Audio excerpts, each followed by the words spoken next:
Well, you guys, it has been a lot leading up to this moment. You have no idea. Just an hour ago, our new website, CandaceOwens.com, which we launched in part so we could live stream just this sort of content, underwent a very aggressive DDoS attack from France. Just last week, by the way, the media tried to paint me adjacent to a school shooter. I'm not kidding. Almost this last-ditch pathetic DDoS attack on my character sent around the world. And of course, there is the legal threat that arrived to me from Élysée Palace. And I guess my question is, what is everybody so afraid of? It certainly cannot be a lie that has warranted this type of panic. Welcome at long last to an incredible series that we've put together for you right here on Candace. Guys, so this episode really is meant to be just an introduction to introduce really the English-speaking world to what has been going on in France, because really, we have no idea. We have had no idea. So let's just start at a place that we can all agree on, okay? Receiving a legal letter from a sitting president of a foreign country is extraordinary. So extraordinary that it may have never happened before in human history, okay? A year ago, when I said that I would stake my entire professional career on the fact that Brigitte Macron, the current First Lady of France, was born a man, there were many people, of course, who did not believe me because that just sounds crazy. But even those people, thanks to Emmanuel Macron's strongly worded letter, which he had his legal team put together and ask me not to publicize, are now starting to pay a little bit of attention. Take this comment from popular Canadian YouTuber and lawyer who goes by Viva Frey. He wrote this under the episode regarding that letter. I was very skeptical at first that Brigitte was a man, but I've got to tell you, Macron's lawyers are really starting to convince me. Legally speaking, it was an implausibly stupid move what they did, okay? While refusing to just plainly state that Brigitte Macron, the current First Lady of France, was indeed born a woman, they used all sorts of tricky language to suggest that they could sue me for defamation over minor errors that I made in my reporting. Okay, essentially, they were not addressing the substance of the claim. Brigitte Macron was born a biological male, but instead attacking things like, you said in an earlier report that a picture from Brigitte's communion was recolorized. This is false. This reporting has caused Brigitte to have mental anguish. Okay.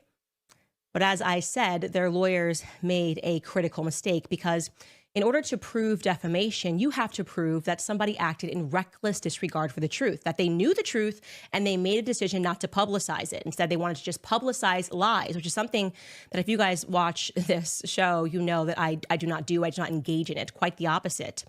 So by sending me a legal letter, they unintentionally provided me with a direct line, a direct link to ask Brigitte Macron and Emmanuel Macron pointed questions. They can't pretend they didn't see our questions, okay? The majority of the questions that we asked them were simply yes or no. Those were the answers that we needed, with the promise that we gave them that if she answered the questions, we would fully report on the facts.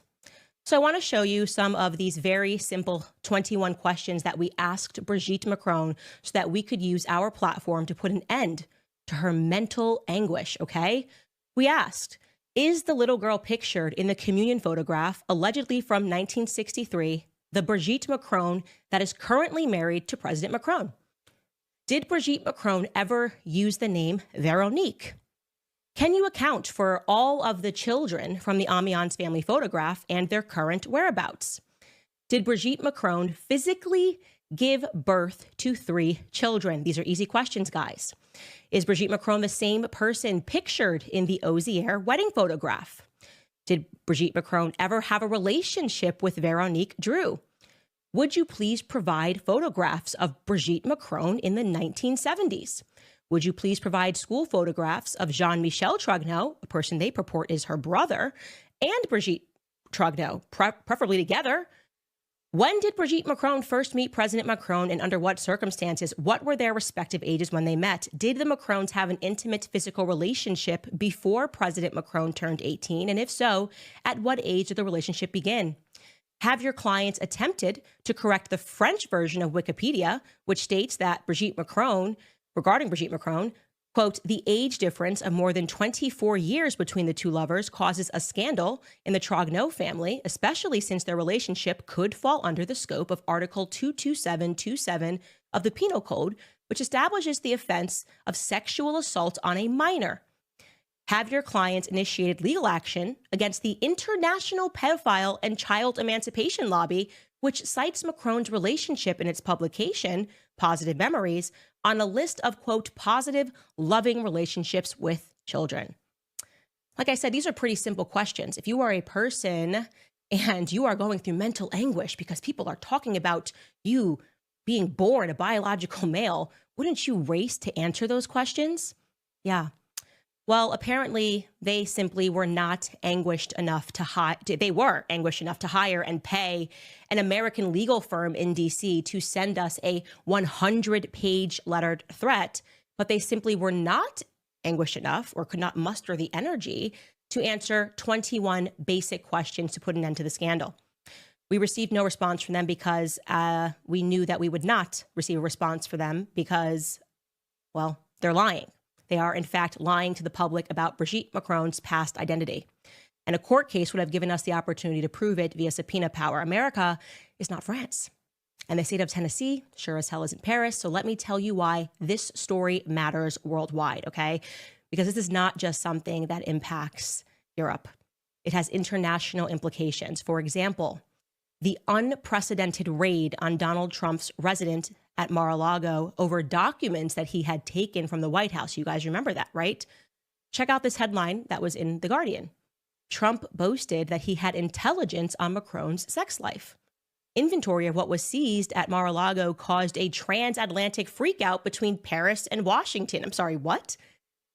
What could he have stumbled upon about Emmanuel Macron's sex life that would have caused a transatlantic panic?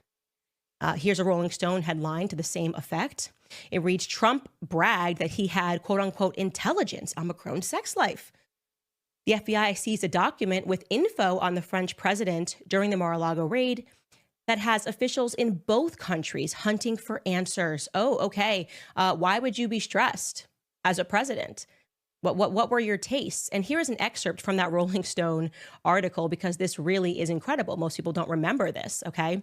It reads, then, of course, the mere revelation of its existence triggered a transatlantic freakout, according to two other sources familiar with the situation and Trump's prior talk about the Macron's allegedly naughty ways that, quote, not very many people know, only intensified those concerns. Both French and U.S. officials worked to figure out precisely what Trump had on Macron and France's government, and if any of it was sensitive in nature, the sources said. The officials in both nations wanted to know if this discovery signified some kind of a national security breach, or if it amounted to a frivolous but stolen keepsake. Oh, okay. You wouldn't be freaking out unless there was something to be freaking out about, and that Trump actually had some intelligence that could ruin things. Now I can remind you guys of the infamous Summer Olympics of 2024. Yeah, just last year, where the entire world watched as drag queens carried the Olympic torch and performed the opening ceremony. The Macrons, in my view, explicitly lied in their legal letter to me when they said that it was not mimicking the Last Supper. They said it was not satanic. Okay, here it is. Here is a side-by-side, because as we unpack this series, you are going to see that do not believe your own eyes is a repeat Macron instruction, okay? There's a Last Supper. On the left, Leonardo da Vinci's Last Supper, and on the right, there are the Paris Olympics, okay? But even if you really didn't want to believe your own eyes, it would be reasonable to assume that we could at least believe the people who performed in the ceremony, right? The lead performer was a lesbian named Barbara Butch, and following the performance, here's what Barbara Butch posted on Instagram. She wrote, oh yes, the new gay testament, with an LGBTQ flag and a fist bump. And she tagged some other people in her community. Yeah, that would register to most people as satanic, an inversion of the New Testament. But after the backlash and after the producers of the Olympics had already confessed to Page Six that it was supposed to be Leonardo da Vinci's Last Supper, they attempted to backtrack and backpedal and officially claim that actually it was a pagan feast that they were mimicking. What escaped the public at large was the fact that Thomas Jolly, that was the artistic director of the performance, was handpicked to put this ceremony on in the presence of none other than First Lady Brigitte Macron, who went to see him back in 2022 at the premiere of his musical Starmania, which he produced. Emmanuel Macron, according to The Spectator at least, then personally ordered Joly to outdo the London Olympics. So I want you guys to make no mistake, both he and his quote-unquote wife were both intimately involved with the ceremony. As we unpack the story of Brigitte and Emmanuel, you are going to notice some strange recurring themes. That scandals related to pedophilia and transgenderism, incest, and sexual perversion just keep accidentally following them wherever they go. Parking aside the fact that even if you believed that Brigitte Macron was a woman, and I'm telling you she isn't, and you won't believe that by the time that we're done with this series, you would have to accept that her love story with Emmanuel Macron is completely unpalatable, okay? It begins when she was a 39-year-old drama teacher at La Providence School, and she saw a 14-year-old boy, Emmanuel Macron, perform in a play, and that was it. That just completely swept her off her feet. Okay, apparently a love story for the ages. By the way, that was one of many first red flags for me. A 14-year-old boy and a 39-year-old woman. I'm sorry, this is not a thing. Okay, I'm 35. Do you know what a 14-year-old boy looks like? Boys don't even complete puberty until they're about 16 years old. There's nothing manly, nothing attractive. They look like children. That's what they look like. They look like children. Boys mature at a slower pace than girls mature. Even when you hear the stories of a woman and they call her a cougar, they don't go after 14-year-old boys. They like a young Brad Pitt from Troy looking guy in his early 20s, okay? Not a 14-year-old boy. So that registered to me as remarkably strange. I don't know, truly, I can't even think of a cultural example of a woman who was in her mid-30s, about to turn 40, that found a 14-year-old boy attractive. You guys can help me find one, okay? So once the couple moved into Élysée Palace, that's the French White House, weird scandals began to follow them. For example, for whatever reason, it became known to the public that Brigitte Macron, who fancies herself something of a designer, wanted to install an erect penis with golden balls to become the new spire for the Notre Dame Cathedral. Yes, you heard me correct. Here is a headline in the Daily Mail to back that up. Brigitte Macron backed an erect phallus with golden balls as the new spire for the Notre Dame Cathedral, France's former culture minister claims. This is not a conspiracy. The former minister of culture was Roselyne Bachelot. She openly admitted that Brigitte Macron adversed her modern designs in January of 2021. That's a theme. Brigitte likes freaky art. That's just what she's into. Just like when they moved into the Élysée Palace, she got right to work redesigning things that had meaning to her. Art has meaning. Just one example, she handpicked a carpet from an artist known as Claude Levesque, okay? This is a photo we're showing you right now of that hand-picked carpet. She really wanted to get involved, and that piece was known as Black Sun, okay? Regarding Claude Levesque, people started pointing out that there were a lot of pedophile undertones in his work, a work of a man that through various commissions had sort of become this quasi-official artist of the French Republic. Le Monde, and just so you know, Le Monde, you're going to hear me speaking about that a lot, that is the French equivalent to the New York Times. This is what they wrote about Claude Levesque's lifestyle. Quote, Claude Levesque refers to the teenagers around him as his godchildren, nephews, assistants, and even sons. These cuddly toys and teddy bears that he carries around the world, that he takes out for meals, and that he displays in every nook and cranny of his two homes were, according to the artist in his interviews, quote, given to him by friends, memories that were too intimate to talk about. His obsession with the world of childhood is seen as an quote-unquote artistic sublimation, the fantasy of someone who is far more at ease with children than with the world of adults. The visual artist describes his sexual tastes and his relationships with young boys as, quote, linked to libertarian thought and the punk movement. If you look closely, allusions to these forbidden relationships are found throughout his works. Here, there would be a quotation from Michel Tournier's Le Roi de Aulnay, which is a book that is about a guy. It has a lot of pedophile overtones, just so you know. Over there, a reference to The Night of the Hunter, with Robert Mitchum as a diabolical preacher stalking two innocent children, plus countless allusions to Visconti's cult film Death in Venice, where a beautiful teenager Tadzio is idolized by an aging man. Other allusions are more cryptic, such as this press clipping that appears in his book Holidays in France.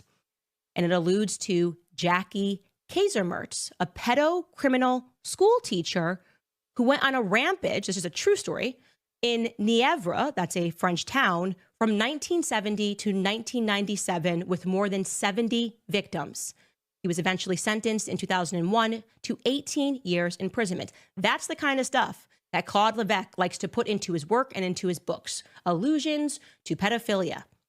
So you guys are going to be a little bit shocked right now to learn that Brigitte Macron eventually had to remove his carpet from the office. You see, there's a picture of Macron sitting on top of his carpet, and they had to remove it in 2021 because the attraction to his artwork became a little bit embarrassing when multiple legal procedures began against Claude Levesque for statutory rape.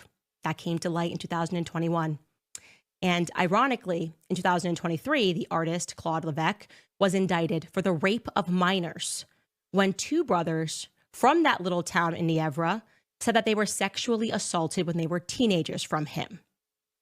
But no doubt, guys, that's just another oopsie. It's probably just an oopsie from Brigitte and Emmanuel Macron, who knew that the artist who kept putting pedophilic stuff in his artwork was actually going to be charged for the rape of a minor, right? That's crazy. I should mention to you now, by the way, that Emmanuel Macron, who was at first inaugurated in May of 2017, had his presidential portrait done. Okay, that's it. And chose an interesting book to include in the background. A book by an author known as André Gide, a self-admitted pederast. Okay. Now, a pederast, if you are not familiar with that term, according to Merriam-Webster, is a man who engages in sexual activity with a young boy. Okay. If you're wondering, how does that differ from pedophilia? The answer is that pederasts are adult men specifically who are into only little boys specifically. So it doesn't include girls. Pedophiles can be into either as long as they are minors. So André Gide was a self-admitted pederast. He was into little boys. Which book did Emmanuel Macron select for his portrait? A book from André Gide entitled The Fruits of the Earth in English, okay? In French, it's Les Nourritures Terrestres. Forgive my terrible pronunciation there. So that's him. That's the book that he chose. If you're wondering what it's about, the book is about how you should flee your family, how you should flee rules. Gide's work was autobiographical in content, all right? He was inspiring a younger generation of boys to flee tradition because he did that. He felt that he did that when, as an adult, he went to Algeria, which was then a French colony, to have sexual experiences with Muslim boys. So in 1894, when he was 24 or 25, he traveled to North Africa. He met up with Oscar Wilde and Oscar Wilde's homosexual lover, Lord Alfred Davis. These are elites. Just to be clear, we're talking about elites. And then he came back to his country of France, and he felt that he had gone through a sexual awakening. He accepted his homosexuality, and he embraced his proclivities, saying no to the stifling conventions that told him that, no, you shouldn't have and be attracted to little boys, okay? Now, I'm actually familiar with André Gide because I was forced to read his book, The Immoralist, at university. And yes, it is about traveling to Algeria, and which obviously is autobiographical in content. He admitted that he did this, traveling to Algeria, and it is about having sex with Muslim little boys. That's what the book was about, okay? Now, in case you're thinking rationally, let's play both sides of this thing, right? Maybe Emmanuel Macron didn't know that the book was there. Maybe it was just some dumb assistant who grabbed it. Who knows why it would be in their like Oval Office, but maybe it was just some assistant who grabbed it and put it there. Nope. You'd be wrong if you're thinking that, so stop thinking that, okay? Emmanuel Macron has never hidden his affection for André Gide. He has spoken about it multiple times, okay? He even once gave an interview to a literary critic, Jerome Garcin, and Macron said this. He said, and I quote, "Gide shows me the path that leads from the cerebral to overflowing sensuality." Okay. Now, you see, there was just one journalist that I could find that had the courage to aggressively call out the book choice of the president in his portrait. And that journalist's name is Helene Devic, okay? Here's what she said. I'm going to pull up her quotation here. She said, Andre Gide? To say what? Clumsiness and error are inconceivable in a setting crafted to remain in the historic iconography of the country. Inevitably, someone in the presidential entourage, if not the head of state himself, has read Andre Gide's autobiography, Si le Grand n'est mort, where he tells the story of little Muhammad. He wrote, quote, how handsome he was, half naked under his rags, black and slender as a demon. The writer admires, quote, the slenderness of this child's body, the gracefulness of his bare legs peeking out from under his baggy pants. He describes how he sodomizes the child to his own exhaustion. 2 years later, he watches his friend Daniel sodomizing Muhammad, now a teenager. What message did the young and dashing president of the French Republic send with this photo posted on the walls now of school town halls? What should we understand? That pedo criminals can rest easy? Fantastic questions, Helene. What should we understand from the fact that Andre Gide is still taught, by the way, in American classrooms, and that he was awarded a post-mortem Nobel Prize in Literature? I guess we should just understand, oopsie, right? Oopsie again for the Macron couple. This just keeps happening. Then there is the case of Olivier Duhamel, who is a former French member of the European Parliament, unbelievable power broker, tippity top, doesn't get much higher than this. He's at the tippity top of French circle of elitists and one of the first to get behind Emmanuel Macron. When you read stories about him, he's like so powerful that at these elite clubs where you're required to wear a tie, he's the guy that can walk inside and doesn't have to pay attention to the dress code, okay? So he got behind Emmanuel Macron right away, attended several campaign meetings, and would be passing notes to Macron. And when Macron qualified for the second round of the presidential election, he celebrated next to Macron at a restaurant called La Rotonde. And after Emmanuel Macron won, he used his magazine, which is called Pouvoirs, to compare Emmanuel Macron to General Charles de Gaulle. So again, this magazine is owned by Olivier Duhamel. He was just doing the press and the propaganda on how amazing Emmanuel Macron was, defending him against any media critics. Olivier Duhamel would also boast openly about his meetings at the Élysée Palace, and it was also reported in Paris Match that he gave Emmanuel Macron advice on how to navigate public scandals, particularly one which involved Macron's deputy chief of staff, a guy named Alexander Benalla, in the summer of 2018. Duhamel was also present at a lunch where Brigitte Macron handpicked Macron's prime minister. Again, we'll get into that. Brigitte Macron handpicking the prime minister. Why was it Brigitte? Which led the public to asking questions about what Brigitte and Duhamel had in common, how they knew each other. So I have to imagine that for Emmanuel Macron, it really came as another oopsie for the couple when in January of 2021, Olivier Duhamel's stepdaughter, a woman named Camille Coucher, published a book and publicly accused him of having sexually abused her twin brother, Antoine Kushner, when he was 13 or 14 years old. Le Monde, again, that's the equivalent to the French New York Times, were the ones who broke the story. Now, according to Camille's book, which was entitled in English, The Big Family, La Famille Grande, the rapes took place at Olivier Duhamel's summer residences, one called Mas de Gonesse d'Or in Sonnery-sur-Mer, forgive me for this terrible French, where apparently generations of the Duhamel clan had entertained basically the cream of the crop of the French intelligentsia, whose morals were now being exposed publicly by her. One of the publications, Le Nouvel Obs, another publication, France, wrote, quote, in the evenings, kids sometimes have to act out sex scenes in front of their parents. This is what was taking place at Duhamel's residences. They go on to write, one evening, the teenagers are asked to tell how they lost their virginity. On another, mothers dress their 12-year-old daughters in provocative outfits, smear them with lipstick, and send them off to dance with men that are 30 years older. Paris Match wrote, quote, hardly anyone is offended to see Camille, then just a teenager, being asked to simulate an orgasm in front of the adults. Now, regarding this, you're probably wondering, was he brought to justice? Or maybe you're wondering, hey, maybe she's not telling the truth, right? Maybe she just made it all up for attention because this is a powerful guy. Oh, lucky for Olivier Duhamel, the statute of limitations had already expired, so he was never brought to justice. But in mid-April of that same year, it was reported in the French media, and you can fact check this on Wikipedia, that he admitted to it. He admitted that he sexually abused his stepson.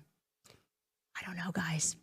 Just another oopsie in the Emmanuel Macron and Brigitte Macron orbit that keeps coming up. Now, I am giving you not even the surface of what it is that I know about this couple, okay? This literally is an introduction, because everything that I am saying, I know the English world has never heard, which should make you go, what the hell is wrong with our media? What the hell is wrong with our media that when I began to try to report on this story, they came for me? They started painting me as Adolf Hitler. They started canceling me, demands for me to get fired. I was fired. It was in March that I first reported of last year on the story, and it was in March that same exact year that I got fired from my former employer. And nonstop have been fighting the press since. And guy, by the way, you should know that there is this strange case of what happens to every journalist who tries to touch this story. First and foremost, Isabella Ferreira, I think I mentioned this on a past episode. She was one of the Jean Gilets, the yellow vest people who began prodding into the story as an independent journalist, happened upon some huge information pertaining to the relationship of Emmanuel Macron and Brigitte. But then she was found dead. She was found dead, floating in a river. And her friends said that she didn't kill herself, but the media said she most definitely did, that she must have slipped and fell after she took a lot of pills. So that kind of stuff happens, I guess. Then there is Natasha Ray, who the media has been lying on, attempting to ruin her entire life. She has cancer. She was an independent journalist. This is the one that Brigitte Macron notoriously sued. And similarly to what they sent him a letter, was not over the substance of the claim that Brigitte Macron was born a biological male, but rather pertaining to errors of misspeak when she spoke to Amandine Roy, who was similarly sued for invasion of privacy. Okay. And then there's one man still left standing, and that is Xavier Poussard. Xavier Poussard is the person that I am so honored to introduce to you guys on Monday. He is the journalist who has been diligently working on this, whose work I am repeating. Really, I feel blessed that he even selected me to be able to bring this to the public, that he trusts me with this story. Xavier Poussard has been working on this for 8 years and has given up everything, including his home country of residence, because, well, how did they come after Xavier Poussard? They looked into his finances, found who was funding his publication, and decided that it would be a really good time to go through a 2-year audit. One of the government's preferred ways of harassing someone is getting the IRS out there and finding the crime in any way possible. And so Xavier Poussard was dropped from the people that were investing in him. He had to move his family. His mother's house was searched just to scare them and to intimidate them and to let them know that they are watching them. And to this day, Xavier Poussard, the man who originally dropped the 6-part series, exposing the fact that Brigitte Macron was lying about her identity, has never been sued for defamation because his work has been thorough. And he has now brought me up to date on his work, and I will be just as thorough in this assessment, you guys. Everyone is paying a consequence, and the purpose of them having sent me a letter was certainly not because they thought that I was suddenly going to drop this story, but maybe because they were trying to intimidate me to think that they would do those things, that they would come for me and they would come for defamation, because they are a part of an older world where these insidious people had the sort of power to really traumatize, to go after, and to destroy people that hit at their real power. And make no mistake, Brigitte Macron and Emmanuel Macron come from a circle and a syndicate of real power, old money power. But it is a new world, okay?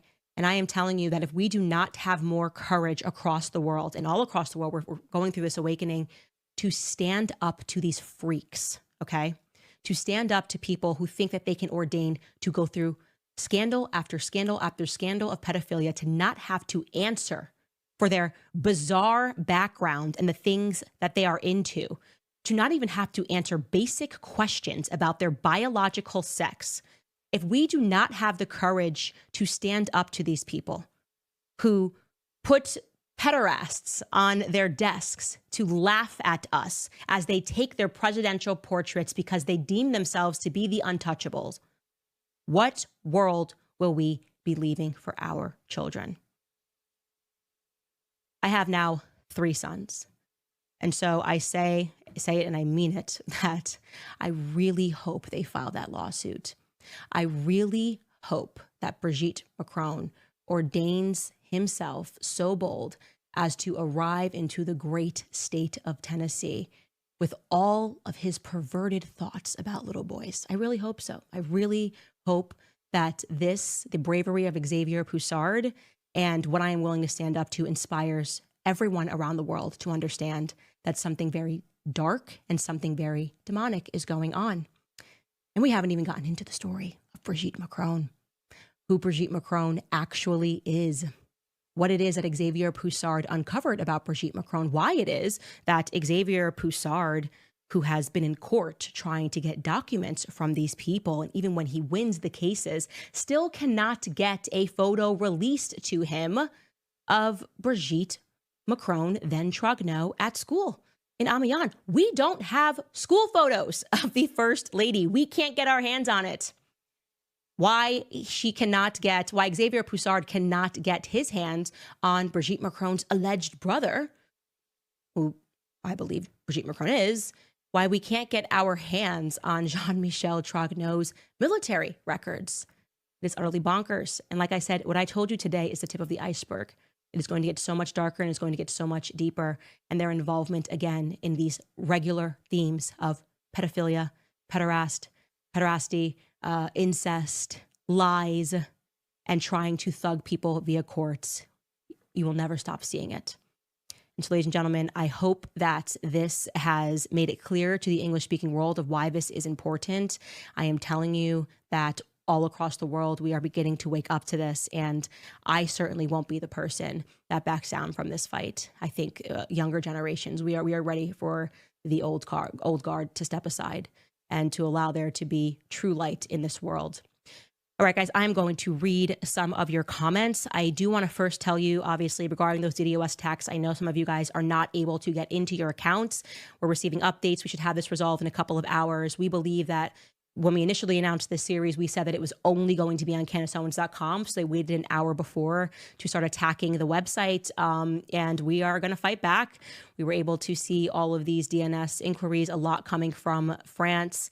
And by the way, guys, if you want to support our work, I'm telling you, we are fully independent now. So please take a second to check out the new website. You can donate if you want to. You can sign up for a membership, which I hope you want to sign up for a membership and join our book club, all of these things that we have going on.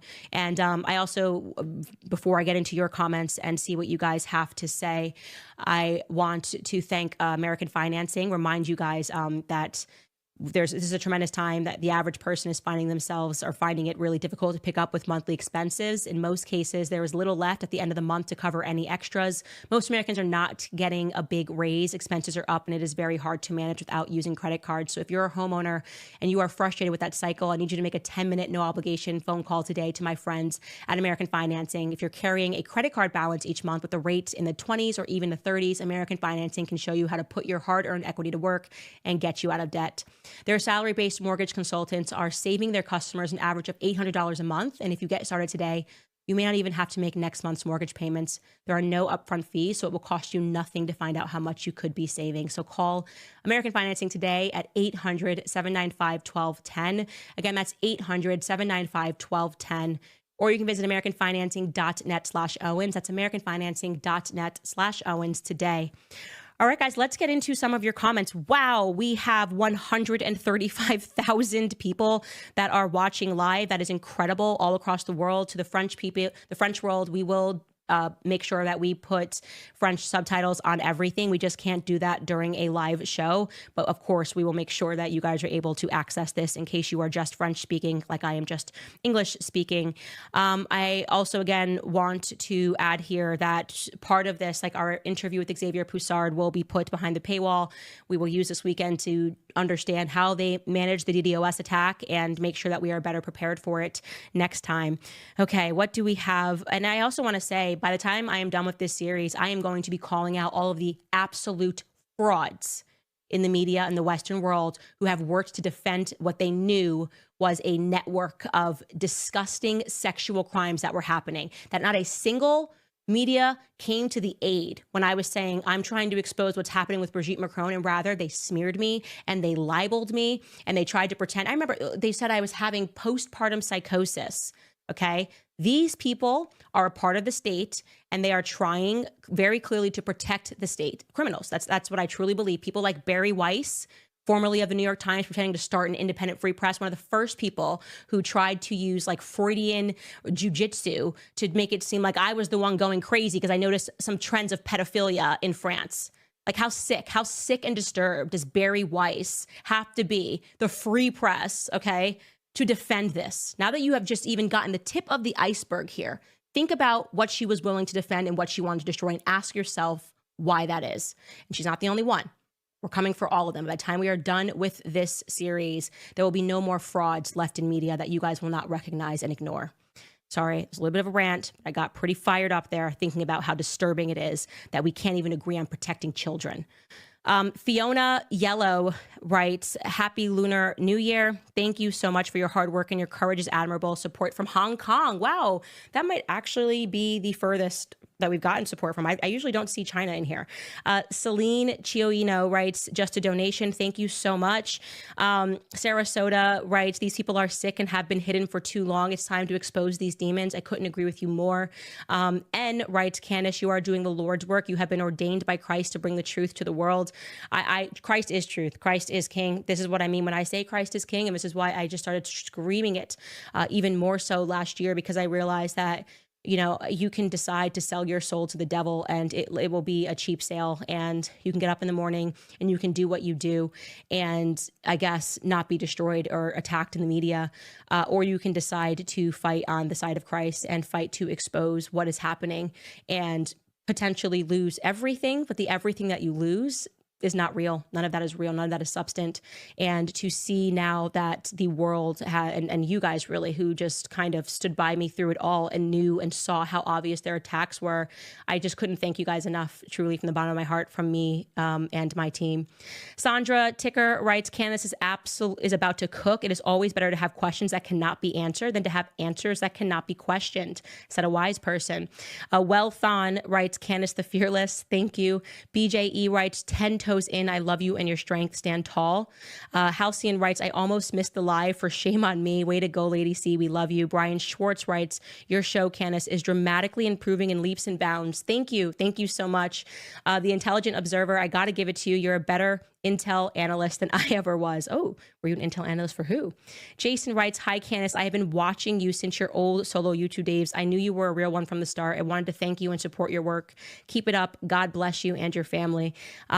No, really, guys, thank you so much. And I know that there have been people who have been so concerned about like our safety and stuff. We did up on security for this time being after getting the letter from Macron, and because of the things that we know about their network and things that are happening, like I said, to every journalist that has tried to get this out. We are taking that seriously, but also know that at the end of the day, it's not in the security's hands. It is in God's hands. And so we just ask everybody, whether you believe or not, to just pray. Like, you know, I think we all sense this awakening worldwide. And what the Macrons were clearly afraid of was me presenting all of this to the public. And like I said, you should ask yourselves why this is the first time you've heard any of this, why this is the first time that you have heard this, but rather you heard all last year that I was like a crazy Adolf Hitler school shooting supporting. I mean, like, that's it. They go after the people that try to tell the truth, and they protect the people who have a lot to hide. And so again, I'm just asking, if you want to support our work, please head to CandaceOwens.com, sign up.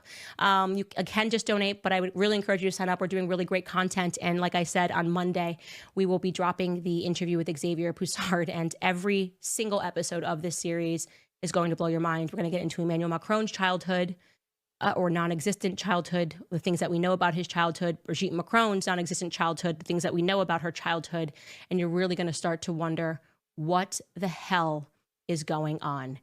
Emphasis on the hell, sed libera nos a malo. We will see you guys on Monday.